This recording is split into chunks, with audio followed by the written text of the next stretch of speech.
सरकार में विधायक की बात दरोगा न सुने, एसपी न सुने, डीएम न सुने, एसडीएम न सुने, तो वहाँ सभी विधायक त्राहिमाम कर रहे हैं।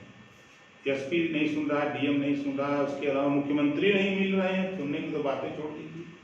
तो सारे लोग दुखी हैं और सभी लोग हमसे मिलते रहते हैं और वो कह रहे हैं कि हम लोग जल्द ही आपके मोर्चे में शामिल होंगे। 27 अक्टूबर के बाद आप देखिएगा भारतीय जनता पार्टी में वो भगदड़ होगी कि भारतीय जनता पार्टी रोक नहीं पाएगी।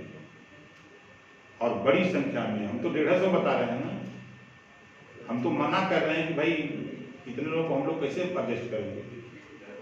मारी मारा हो रही है भागीदारी संकल्प मोर्चा में शामिल होने। किन किन पार्टियों से आपकी बात चल रही है, किन किन पार्टियों से मुलाकात हुई है और किस तरीके से पूरे विपक्ष को एक करके बीजेपी से टक्कर लेंगे आप? देखिए, हम लोगों ने एक भागीदारी संकल्प मोर्चा बनाया है जिसमें 10 दल के लोग हैं।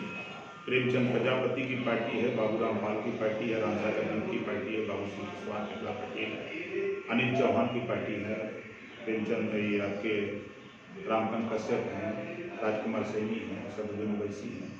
ये हम 10 लोग मिलकर के मोर्चा बनाए हैं और हम लोगों ने प्रयास, हम लोगों का अभी भी है कि बीजेपी को छोड़ करके कांग्रेस, बसपा, सपा इस मोर्चे के साथ अगर चुनाव लड़ना चाहे तो हम लोग भी उसका स्वागत कर रहे हैं। अगर वो नहीं तैयार होते हैं 430 सीटों पर हम लोग अपनी तैयारी कर रहे हैं। योगी जी ने माफियाओं के लिए बहुत कड़ी नीतियां अपनाई हैं। अखिलेश यादव ने सिगोतुल्ला अंसारी, जो मुख्तार अंसारी के बड़े भाई को शामिल किया अपनी पार्टी में, और ओवैसी ने मुख्तार अंसारी को अपनी पार्टी में शामिल होने का न्योता दिया। बसपा मना कर चुकी है, बीजेपी में खिलाफत है। क्या आप समर्थन करते हैं, क्या माफियाओं को पार्टियों में आना चाहिए?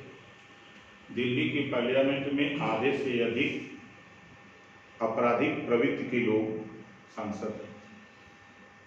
उत्तर प्रदेश की सरकार में भी 150 से ज्यादा लोगों के ऊपर क्रिमिनल धाराएं लगी हैं जो यहाँ विधायक हैं वर्तमान में।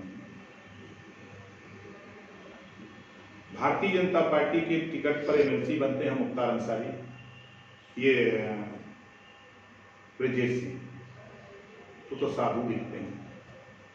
धनंजय सिंह की पत्नी अभी अभी जिला पंचायत बनी है भारतीय जनता पार्टी के सहयोग से, वो तो ईमानदार दिखते हैं। इस नाते कि वो हिंदू कम्युनिटी से आते हैं और उनकी बिरादरी के आते हैं, वो मुसलमान हैं, इस्लाम से आते हैं। इस नाते उनके खिलाफ कार्रवाई, तो जाति और धर्म छीन करके कार्रवाई हो रही है। अपराधियों की कोई जाति नहीं होती है, उसी हिसाब से काम करो। एक को संरक्षण, एक के खिलाफ कार्रवाई, ऐसा क्यों? इस तरह की बात आप क्यों करते हो? तो और अपराधी, जितने अपराधी हैं वो भारतीय जनता पार्टी में है। ये ऐसी वॉशिंग मशीन है, इधर से हिलते हैं और उधर क्लीन होके निकलते हैं।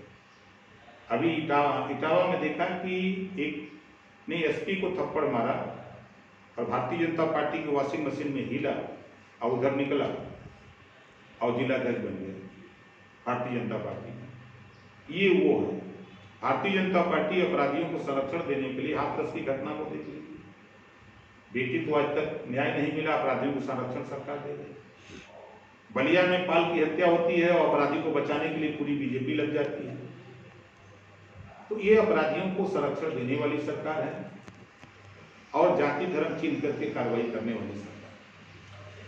आप पार्टी ने 300 यूनिट बिजली देने का वादा किया है। संजय सिंह ने बोला है कि हमारी कोई बात नहीं हुई है ओम प्रकाश राजभर जी से, ऐसा कोई कंफर्मेशन उन्होंने दिया। आपकी तरफ से क्या आप पार्टी को शामिल करेंगे अपने मोर्चे में? देखिए, हम प्रयास किए, मैं उनसे 4 बार मिला। शायद उनके ट्विटर हैंडल पे आप जाएंगे तो हमारी फोटो उनके साथ मिलेगी जहाँ वो रहते हैं उनके आवास से। 3 बार उनके घर खाना भी खाया हूँ। अपने मोबाइल से उन्होंने दिल्ली के मुख्यमंत्री केजरीवाल जी से बात भी कराई थी। हमारा प्रयास होता है कि लोगों को जोड़ करके एक मोर्चा बना हुआ है, सब लोग मिलकर लड़ा है। अब वो अकेले लड़ना चाहे तो कोई जबरी तो किसी कर नहीं सकता है। हमारा प्रयास होना है। करीबन कितनी सीटों पे भागीदारी मोर्चा एक साथ उत्तर प्रदेश का 2022 चुनाव लड़ेगी? देखिए, हम लोग 403 सीट पर अपनी तैयारी कर रहे हैं।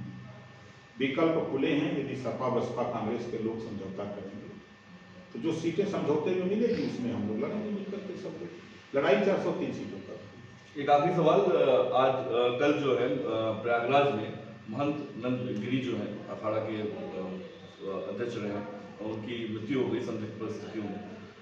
योगी जी खुद महंत है, क्या महंत उत्तर प्रदेश में सेफ नहीं है क्या? देखिए, सबसे पहले तो एक बड़ी दुखद घटना है कि संत के राज्य में संत आत्महत्या करे। इससे साफ जाहिर होता है कि यहाँ कोई सुरक्षित नहीं है, चाहे वो जितना भी ढोरा पीट ले। पत्रकार सही बात बोलता है तो उसको जेल, अधिकारी बोलता है तो जेल, नेता बोलता है तो जेल, व्यापारी बोलता है तो जेल। कोई सही बात इनके सामने बोले ना, जो ये कहें खाता न बही जवन भाजपा कहे वह सही, वही के सब माने तो ठीक बा। अगर आपने वो कह रहे हैं कि हमने ये काम किया, आपका ये धरातल पे नहीं हुआ है, तो आप गलत बोल रहे हैं। उनके सुर में सुर मिलाइए तो आप ठीक हैं, सुर में सुर न मिलाइए तो आप गलत। बहुत बहुत धन्यवाद हमसे बात करने के लिए। तो